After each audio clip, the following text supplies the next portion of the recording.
I want you to take a look at the syllabus and page number 3, I think.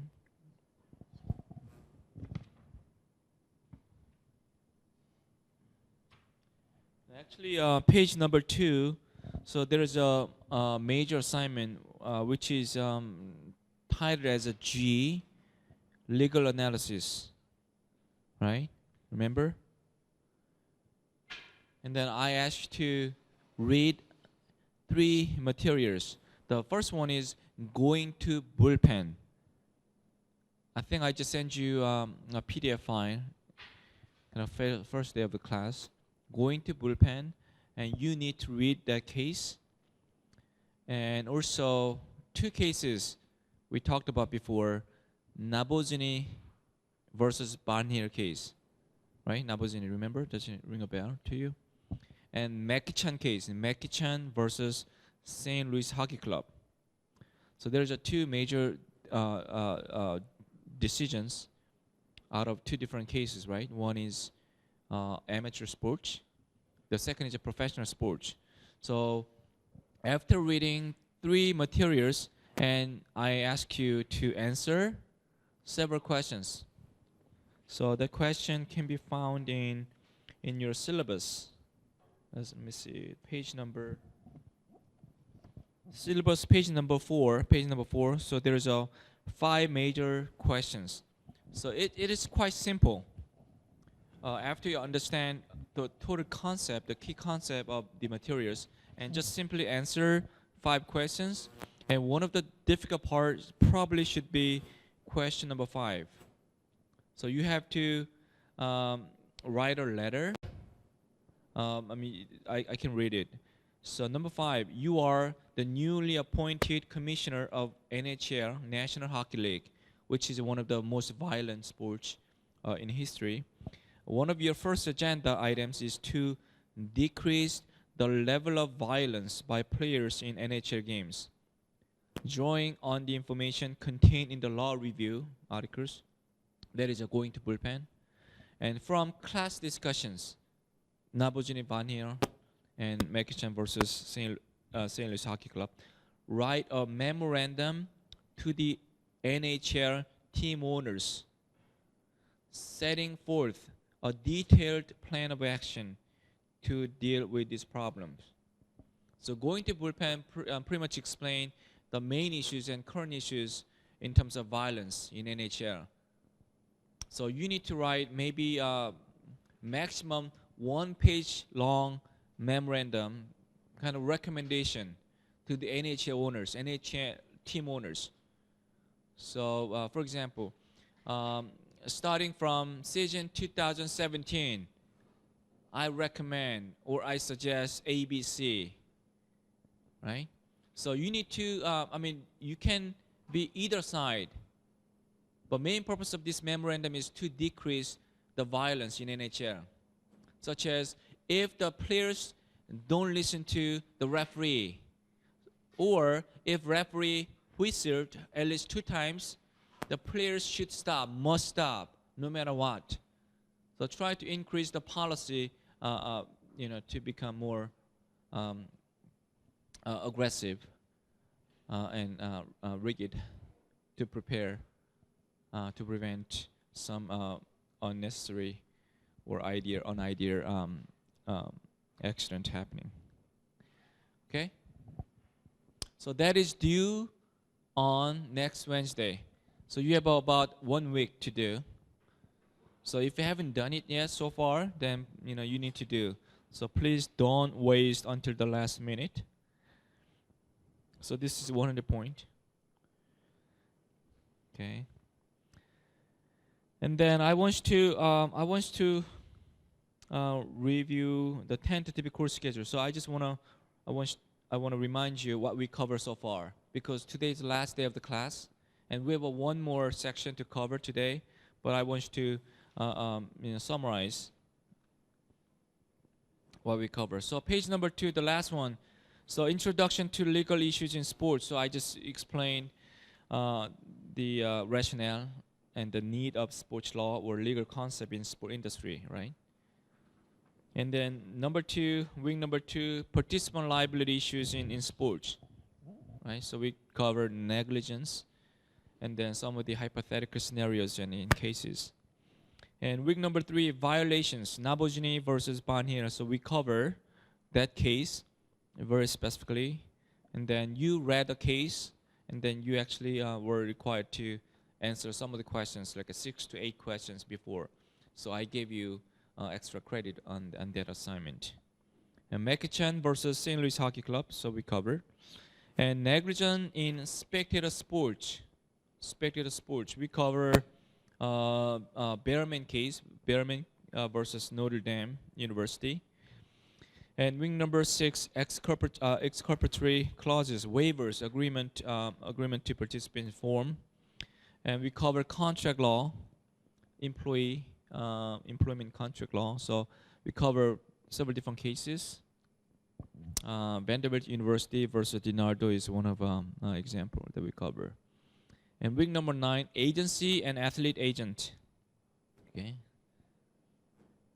And employment discrimination, Title 7 is one of the big content we cover. So no discrimination based on 5 classes: race, skin of color, sex, national origin, and religion. And 20 more states actually added one more, sexual orientations. So no discrimination cannot be exacted. And working conditions, this is hiring and promotion and even fighting in sport organization. And drug testing, we covered drug testing last time. And religious issues. And then wing number 15. So today I'm going to cover gender in sports, especially focus on Title IX. Title IX is one of the most frequently referred term and the legal standard.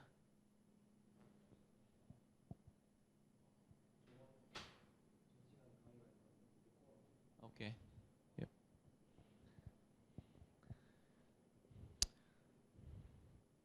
And this is all you have done so far. So including 5 quizzes and midterm exams. And I made a final exams. And I decide to exclude some of the content for final exams. So I supposed to give you second exam, but I excluded all sections because I try to minimize your burden of studying time. Welcome. Yeah. Okay, so go ahead. Actually, that's newly added content because ADA, I wasn't supposed to cover ADA and security issue, but since IS, terrorism has become a big issue, so I decided to insert those concepts. So those won't be in exams. So that's good content to study, but you don't have to study for the exams. Yeah. ADA and security. So that's kind of an addendum to the course content. I wasn't supposed to cover because I tried to stick to my syllabus, but I think that's important to discuss. Okay, any questions? So after my lecture, I want you to take a look at all your quizzes and or exams. And unfortunately, I just want you to give this back to me. Okay, we have an exam next week. We have an exam, 시험 다음 주에. 다음 주에? Okay. Okay, have a seat. Yeah.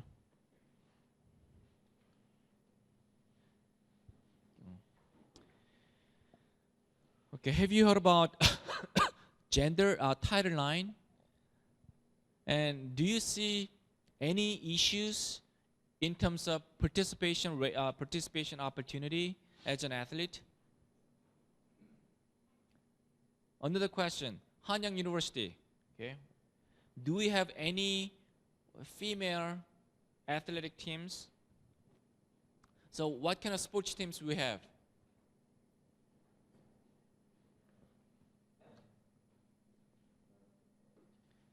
Okay. 제가 basketball, volleyball. 그러니까 we have to be clear. So men's basketball, men's volleyball, and baseball. That's only for male. And judo, men's judo team, right? And gymnastics. Is it men's only? Men only? Okay, 5. And do you have a golf team? Golf? 김현철? 그 골프 팀 있어 한양대학교? 그러면 야구, 아이스하키, 육상? Track and field, 오케이.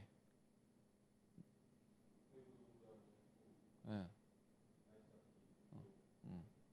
7개 팀? I counted 7. 7개. 8개요? 하나 빠졌네. Okay, so baseball, basketball, volleyball, soccer.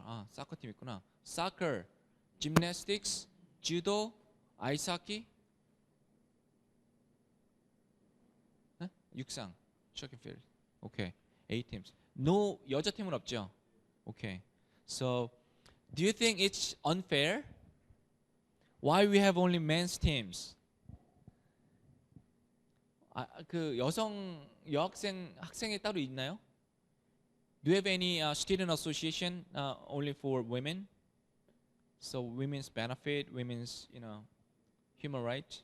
여학생이 있죠. Do they mention any complaint about not having any female athletic teams at Hanyang University? Okay. What do you think? Chris, I just want to ask you a question from the international perspective. So we have 8 teams, athletic teams here, and all the men's. There's no female, no women's teams. So what do you think?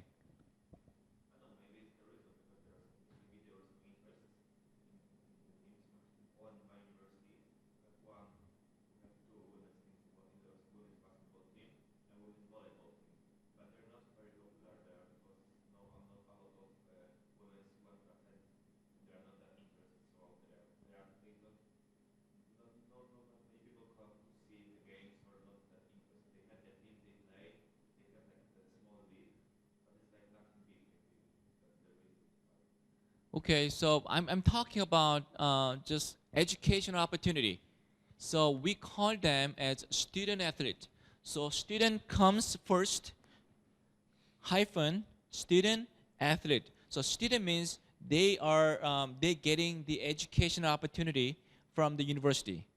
So some of them getting scholarship, athletic scholarships, right? So if there's no female teams, athletic team at Hanyang University, which means, in other words, so we do not provide any educational opportunity for females. Okay, participant, opportunity, and also the scholarships. So that can be a big issue in the United States. So they care more about the being fair as an athlete. So title line. So they had the same ideas, historical background. They kind of used to it. Okay, male only. Harvard and Yale University, they have a rowing competition, like a Cambridge and Oxford. So they really care about the men's rowing team. So one of the most popular and strongest team ever, right? And then they thought about, okay, this time to think about some of the fairness, being fair, not equal. There's 2 different words. 그러니까 공평이라는 단어가 있고 공정이라는 단어가 있죠. 공평은 equally. So we have $100. We have 10 people. Then I'm going to share equally. Means each one of you going to get 10만 원. Right? That's equally, no matter what. And fair means if you bring more money as a being popular sport, we're going to give you more fund, more operational budget, like men's team, basketball team, and football teams. So that is fair. So Title VII actually came out of the concept of being equal. Men's and female, they gotta be equal. And then the concept has been transitioned to fair. Does it make sense? So they're trying to make it fair as much as possible. Based on what? Number of students, student ratio. Do we have a more male student in Hanyang University compared to male? So in the United States, more female students going to college. So usually 51 to 52% female student and 48 to 49% males. So which means based on Title IX, you need to provide 51 or 52% of scholarship to female student. Same thing. So that's the reflection of the total population by gender. So Title IX, so we're going to make it fair as long as your organization receive any money from the government. So mostly public universities, and then some private institution like Hanyang University receive the government grant, and then they need to respect Title IX. However, if your university is exclusively operated based on tuition, student tuition, no money, no dollar from the government, governmental entities, then you don't have to follow the Title IX. It's the only recommendation. Because if you violate Title IX, such as you have a 51% female student, and then you have only 30% of athletic teams for women, female, and then you actually directly violating. Then the penalty is take the money, governmental grant, out of that institutions. But if you do not receive any money from the government, and then there's nothing the government can do. Make sense? So I don't know when, however, some of the media specialists and then some of the scholars actually started talk about Title IX, introduction of the concept of Title IX to Korean sports system. This is about Hagwon sports, mostly high school students, high schools and universities. It doesn't apply to professional sports. Okay. Yeah, Hongqiang.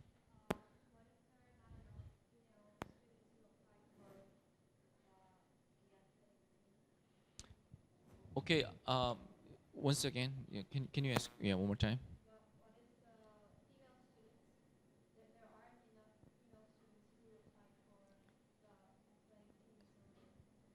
Okay, so that's the what we're going to cover.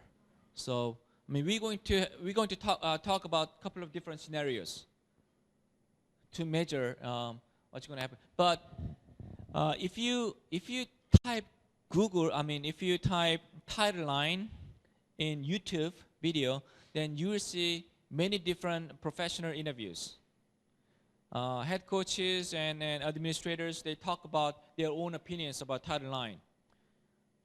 The concept was great. Okay, make it fair. Same opportunity based on the ratio of total population, student population.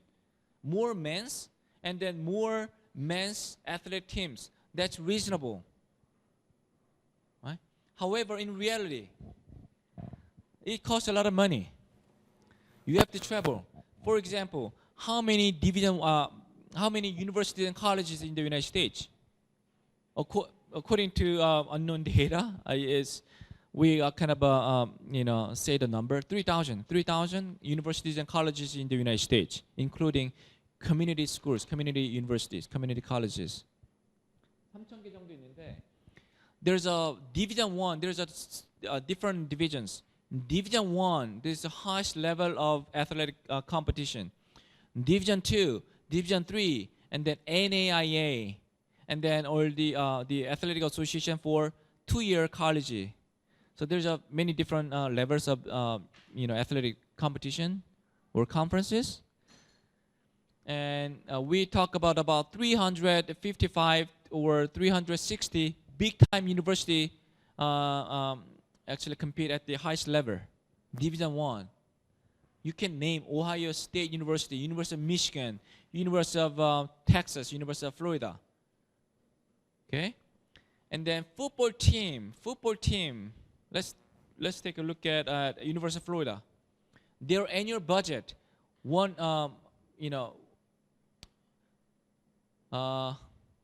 $150 million to $200 million. 1,500억, 2,000억 운동부. Only for 운동부가 1 year budget 1,500억, 2,000억. Every year. 그러면 football program brings about 1,000억 원 이상 벌죠. They bring more than 1,000억 원 to the university. Maybe some cases 1,500억 원. How many games? They play only 18 games. 9 home games and 9 away games. So they have only 9 games, 9 home football games, and brings how much? 1,500억, 1,000억 원, 1,500억 원. Men's basketball too. However, the problem is they need to share their revenue, their income with other teams. Like a golf team, they do not bring any money to the institutions, but they need to provide athletic scholarships. They need to pay for the fee, golf club fee. Every time they play at the golf club, they have to pay the fee. Who pays? The money generated by football program. What about gymnastics? Gymnastics is, we call it non-revenue generating sports.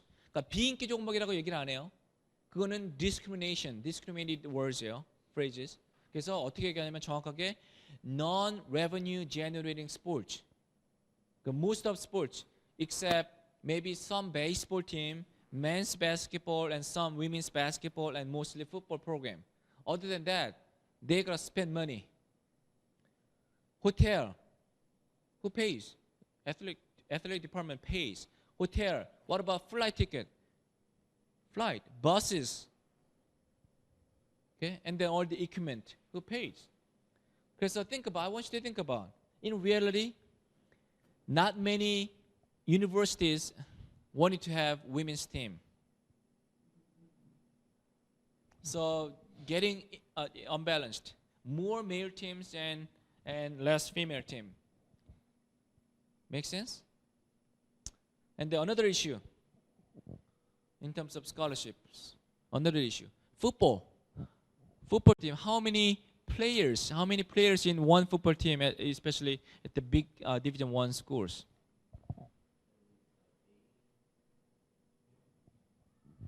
Usually 55 to 70, yeah. I mean, some bigger universities have more number of athletes. Okay. What about the golf team? Maybe 5 to 10 between. Kind of Stanford 있죠? Tigers, Michelle. Tigers, Stanford has about 14. 그러면 스칼러십을 비교해 봅시다. 여자 팀이 있을 거 아니에요. Stanford women's golf team, and versus Stanford football teams. Football team, most of football players receive scholarships, but let's say if only 50% of football players receive scholarship, and then 50% of women's golf team receive scholarship. Only 7, and this is about 35. So it's unfair, obviously. So it's been an issue, and in my humble opinion, this is great. However, nobody respects it. Some of the coaches complain, blame about Title IX. That ruins financial status of the athletic institutions.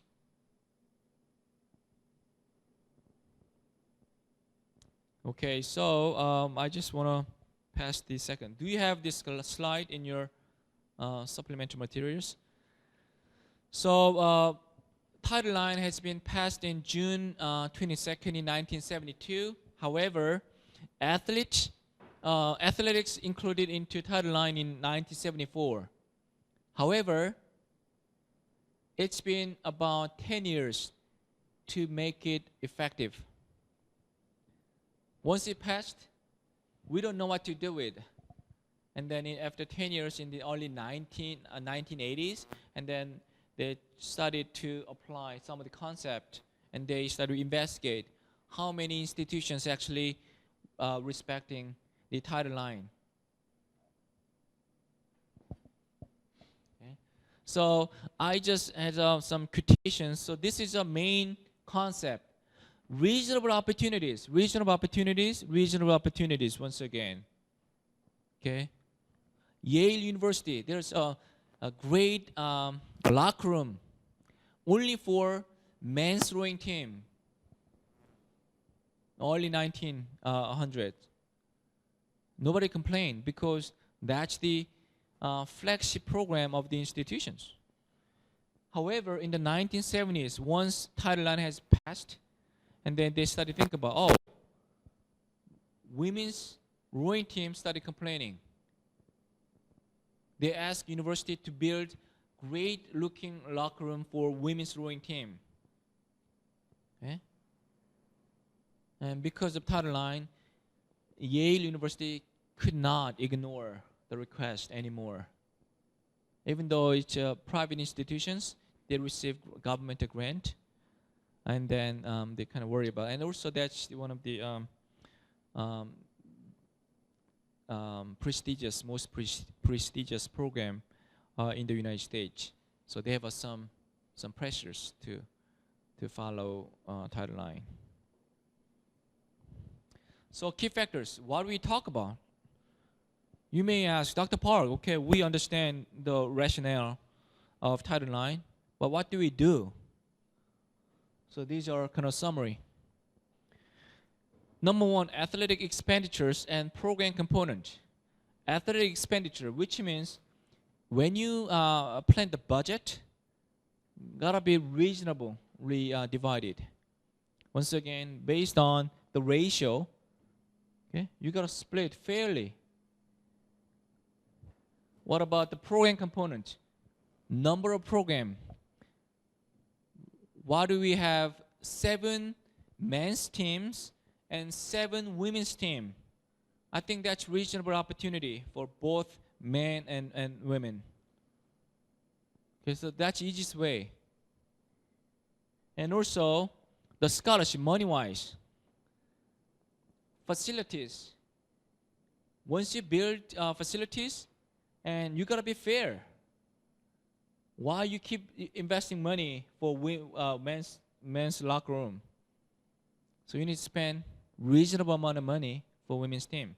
Does it make sense? So these are all they're looking for. But this kind of create the tricky issue. Athletic expenditure. What do you mean? Bigger teams need more money. Football program. There's no women's football program. How can you make 7 men's program and 7 women's program? Volleyball, basketball, we can do it. Men's team and women's team. However, there's only male's team is baseball and football. No women play footballs. Okay? So it's kind of hard.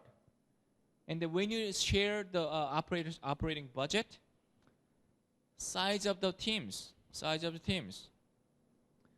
Why you keep adding small size of women's program and adding big size of a men's program? We still count 7 men's program and 7 women's program. However, if you look inside, it doesn't look fair. So OCW, OCR, the Office of Civil Rights. So 이거는 우리나라 치면 인권위원회 같은. So the Office for Civil Rights, this is one of the mandatory office in education institutions. So if you bring up any complaint to OCR, and they're going to start investigating what's happening in terms of ratio based on these factors.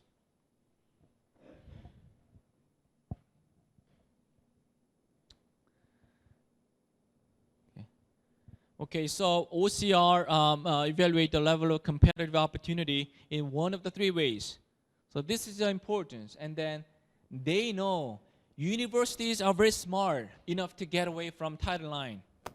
Nobody wants to do it because of the money.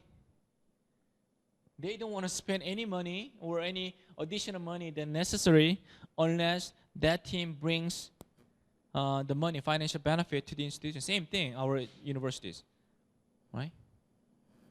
Which department bring more governmental grant, research grant?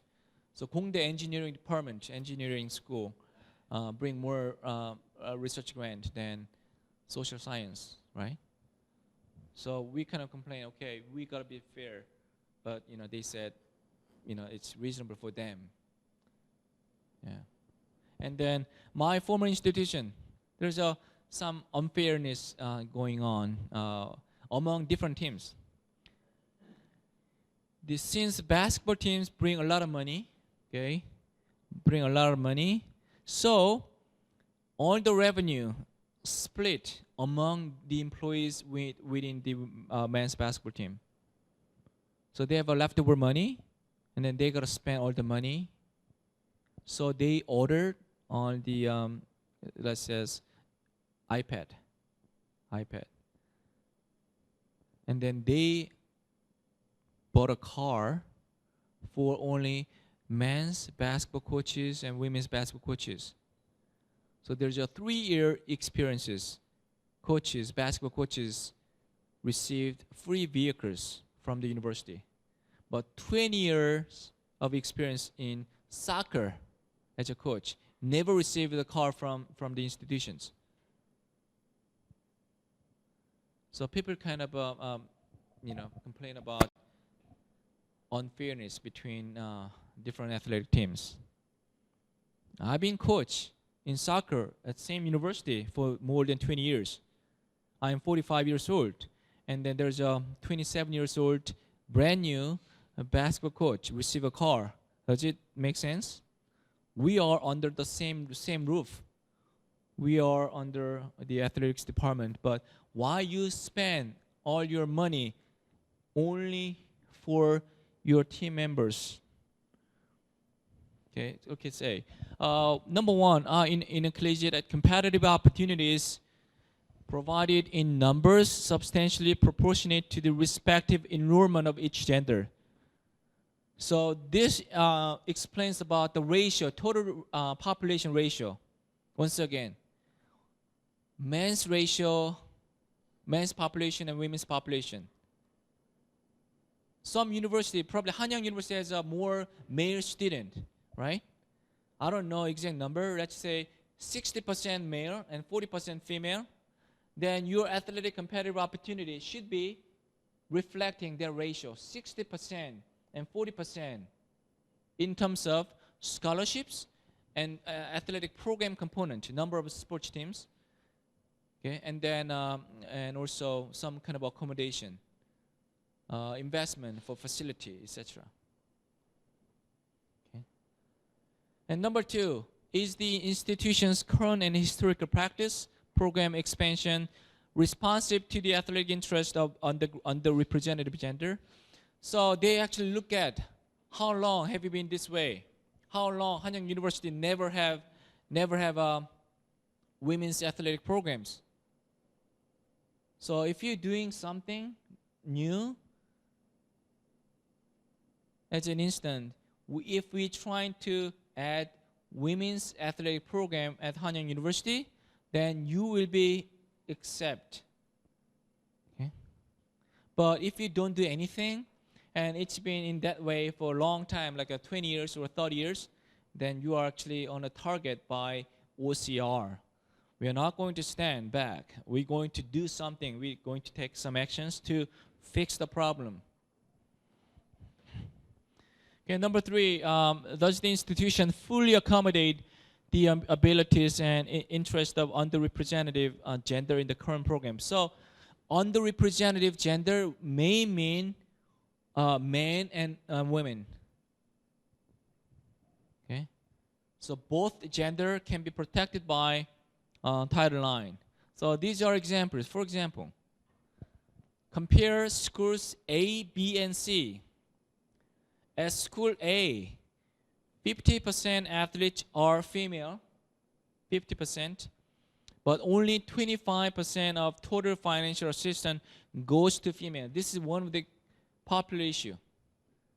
Hey, women's team needs more or appropriate ratio in terms of the scholarships.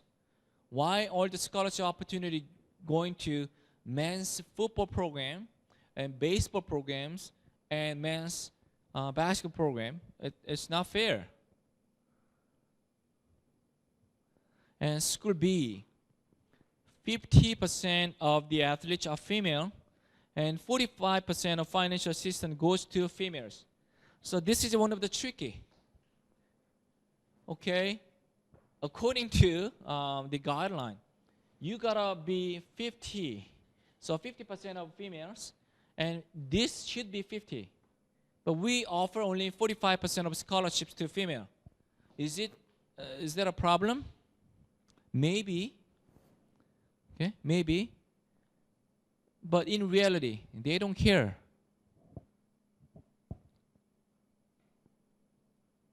How big is the problem is? What about 44% of scholarship going to females? Is there a problem? What about 46, 47? There is no golden line. There's a lot of gray area. 50% of us female students, but we only offer 45% of female team, athletic team, and scholarships. Do we have to do something? Maybe or may not. And then at school C, theoretically, this is what they want. This is what they want. 50% and 50%, same ratio. Okay? However, I've never seen any institution do respect 50-50. It's not possible. They don't want to do it. And then also, they are smart enough to know, even though they provide only 45% of scholarships to females, they know OCR can do. There's a limited penalties will be imposed on that institution. Okay, so OCR evaluation. So these are some of the evaluation items. Number one, provision of equipment and supplies. So actually they look at ratio of males and females. Number two, scheduling of games and practice time. Do you provide the same opportunity in terms of their game time and practice time? Yes. Why women's team, female teams only practice at night? I mean, mainly due to the limited space opportunities availability at the institution, but it's not fair. So recently, what they do is men's and women's, especially basketball, opposite way. If men's basketball team have a home game, okay, with A, B, C team, and the women's team going to play away game at the same university at the same day. So try to make it fair, fair as much as possible. Number three, travel and per diem allowances.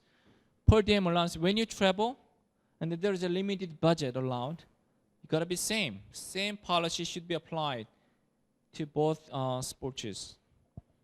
For opportunity to receive academic tutoring and assignment and compensation of tutors. Athletes receive the opportunity of having tutors. So very, very expensive program. So if Minsu, if you're an athlete, and then you can hire the tutors for free. So if you're smart, then you have an opportunity to being a tutor. You can make $25 an hour. You can work up to 20 hours. So you can advise a couple of students. You have to, I mean, sometimes when I receive the assignment done by the student athlete, but I kind of suspect the tutors actually done it all. But yeah, so it happens. And then provision of locker rooms and then practice competitive practices and provision of medical and training facilities and services, provision of housing and dining facilities services. So if you're a student athlete, you will spend $15 a meal. So 3 meals. So you will receive $45 to spend. Yeah, $45 every day. And publish the provision of support services, recruitment of student athletes. So these are some of the evaluations. If OCR believe the institution spend and focus more men's team, especially revenue generating sports teams, and then you will be cut easily. But some exceptions. So this is a way to get away from the allegations. Number one, OCL identifies some potential differences that do not cause the institution to be out of compliance with Title IX. Number one, unique nature of particular sport. Unique nature. Baseball. Probably some institutions have a softball team, right, for women's, when they can practice at the same field. However, they don't want to do it. Why? Softball needs a lot of athletes. Especially if you don't bring any money, then we can't allow you to start new programs such as softball teams. We can have gymnastic team. We only need 5 to 6 gymnasts. Okay? So try to make it small. And then number two, special circumstances of temporary nature. Temporary nature. Duke University very smart. They gotta be fair in terms of number of men's team and number of women's team. So they hired women's football player. There's one volunteer. So there's one female football player in the men's team. So they say, oh, this is not women's team. This is not men's team. You need to count both. This can be men's team and women's team. Same thing, baseball. They recruit softball player, 1 or 2, the men's team. So this is unisex. So you cannot count as men's team. So that's one of the way to get away. And the number 3, need for greater funding for crowd control and more popular athletic event. So they try to convince OCR, Office of Civil Rights, because of nature, more teams, more number of players, football. They try to keep adding and adding more players to the football programs. Okay. And number 4, differences that have not yet been remedied, but that an institution is voluntarily working to correct. So another tactic. If OCR try to investigate, then they blame the coaches, such as, oh, since we have more male teams, we try to eliminate men's swimming team. However, the coaches who got tenure at that institution strongly refuse. They have demonstrations. So we cannot fire them, because if we eliminate a team, then which means they will lose their jobs. So how can we do that? Okay. So trying to show, oh, we're working on it. We're trying to eliminate and adding the women's team, but okay, it didn't happen. But at least we're doing some. So OCR kind of postponed their final evaluations because they understand that the institution's working on to meet the requirement of OCR Title IX. So OCR analysis, number 1, OCR makes random compliance reviews randomly. So they do not wait until they receive some report or complaint, but they actually pick some institutions randomly and then they investigate. Number one, examine the recorded kept by institution under investigation. Once they start investigation, they're going to contact the university and athletics department and show me your financial papers. All the document indicating your expenses and incomes, etc., revenues. Number two, each institution must adopt published compliance procedures and designate one employee to carry out Title IX responsibilities. Usually, compliance officer, for big-time university, they're lawyers. So they know a law about Title IX more than anybody else.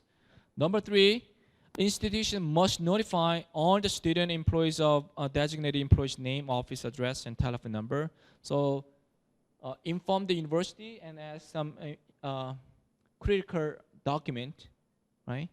And then assign the designated person, and then share all the information. And then if OCR calls a full hearing, the institution has the right to counsel, present, and appeal adverse decisions. So once they receive all the interviews and papers and documentation from student bodies and athletes, then they're going to finalize. Okay? They're going to interview. I mean, if you're the athlete, if you're coaches, and they're going to interview, in-depth interview. And step 5, if the OCR finds there has not been substantial compliance, and it may turn its funding over to federal or local authorities. If you receive government money, and then you need to give it back to them. Okay? Okay. Legality and scope of Title IX. So after the enactment of Title IX in 1972, a major point of contention has been whether legislation applied only to the specific department that received direct funding, once again direct funding, commonly referred to as programmatic approach, or to the entire institution, so institutional approach. So if a university like a Cornell or Yale University received the money from the government, and then they're actually going to utilize institutional approach, because athletic department does not receive any money from the government, but probably that institution, that good institution probably have a lot of money from the government, and then OCR actually takes some money out of that institution. And number 2, the issue of programmatic versus institutional was decided by Supreme Court in favor of programmatic approach. So which means same thing in terms of drug testing. If your drug testing has been positive, then the penalty should be limited to what you've done. Same thing. If you provide more opportunity, more scholarship opportunity to men's team, then all the limitation and penalties should be limited to athletic department, not institutions. Okay. Okay, so I think this is last case study. In Gonyo versus Drake University in Idaho, one of my former students, actually marketing director at that institution. Plaintiff, former members of Drake wrestling team, brought action against the university alleging Title IX and equal protection violations after university dropped wrestling program. They're trying to eliminate one's men's team, wrestling team, due to mostly, this is most cases, lack of funding for athletic scholarships. Male athlete at Drake only 47% of university's athletic scholarship, even though they made up 75.3% of university's athletes. There appears to be a violation of Title IX, right? So 47% versus 75.3%, so that's probably irrelevant number. So if participation rate are not considered, okay, the court concluded that there was not a violation of Title IX. It seems like it's a violation, direct violation, because number doesn't match at all. And the court concludes that participation test more comprehensively serves the remedial purpose of Title IX and does the scholarship test and therefore must prevail. Which means if you have to look inside what's happening. What if more males qualify to receive scholarships? And there's certain guidelines. Okay? What about in terms of number of teams? We have a more males team, 75.3%. However, if you look at the nature of a sports program, okay? Football, if we count football team and basketball team, baseball team, and women's team only limited number of teams and number of athletes, the gymnastics, and maybe what else? Golf team, tennis team. So if you count all the female athletes at that institution, not many. So and if you see some unbalanced number and ratio, that's reasonable. So once again, this very important phrases was reasonable opportunity. We did not do on purpose. However, nature of operation, nature of a sports program, we believe it's reasonable to pay more money, more scholarship to men's team, not on purpose, but it came out in that way, ended up with that way. Okay, do you have any questions? Any questions, Chris? Okay, so this is the end of the semester. The main purpose of this course was to kind of compare, kind of introduce some legal concept and notions which has been popular in the United States to Korea, because Korean sports industry and educational programs only focused on marketing, sport marketing, sport management. However, the legal issue is very important. So not being able to be a lawyer is not the main purpose of this course. Instead, I want you to think from some legal perspective and different point of view. So once you see, oh, it does make sense, and then you need to jump on and looking at their policies. If something wrong, and do not trust 100% the newspaper articles. So that will be your job. Okay? And then especially once again, the Park Byung-ho's salary, right, agent and contract, we believe it's not fair. I mean, he deserves more money than he signed.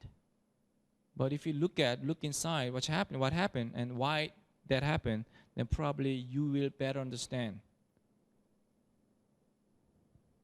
So you did a great job, and once again, thank you so much for this semester. And you need to take your quizzes and exams, and also paper is due next week, and then the final exam will be on next Wednesday, 1 o'clock. Okay, great job. Thank you so much.